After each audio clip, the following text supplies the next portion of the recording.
മഴക്കാല രോഗത്തെ ചെറുക്കാനായി നമുക്ക് വീട്ടിൽ ഉണ്ടാക്കാൻ പറ്റുന്ന ഒരു ഹോം റെമഡിയെ കുറിച്ചാണ് ഇന്ന് ഞാൻ നിങ്ങളോട് സംസാരിക്കുന്നത്. പ്രധാനമായിട്ട് നമുക്ക് അതിന് വേണ്ടുന്നത് കുറച്ച് തുളസിയില, കൃഷ്ണ തുളസിയാണെങ്കിൽ ഉത്തമം, പനിക്കൂർക്ക, ഇഞ്ചി അല്ലെങ്കിൽ ചുക്ക്, ശുദ്ധമായ മഞ്ഞൾ, കുരുമുളക്, ചെറിയ ഉള്ളി, ഇത്ര സാധനങ്ങളെടുത്ത് നന്നായി ചതച്ച ശേഷം വെള്ളത്തിലിട്ട് തിളപ്പിക്കുക.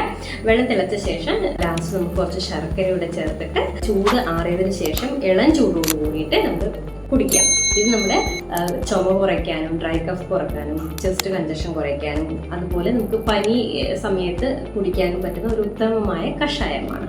അതേപോലെ നമുക്ക് വേറൊരു കാര്യം ചെയ്യാൻ പറ്റുന്നത് ആവി കൊള്ളുക എന്നുള്ളതാണ്. തിളയ്ക്കുന്ന വെള്ളത്തിലേക്ക് പനിക്കൂർക്ക, തുളസി ഇട്ട ശേഷം അതിൽ നിന്ന് ആവി വരുമ്പോൾ നമ്മുടെ മുഖത്തൊക്കെ സ്റ്റീം എടുക്കുക, ഫേഷ്യൽ സ്റ്റീം എടുക്കുക. സൈനസൈറ്റിസ് കൊണ്ടുണ്ടാകുന്ന ഇഷ്യൂസ്, പനി കൊണ്ടുണ്ടാകുന്ന ബുദ്ധിമുട്ടുകളും തലവേദനയൊക്കെ കുറയ്ക്കാൻ നല്ലതായിരിക്കും. ഈ രണ്ട് കാര്യങ്ങൾ ഒന്ന് മഴക്കാലത്ത് ചെയ്ത് നോക്കാം.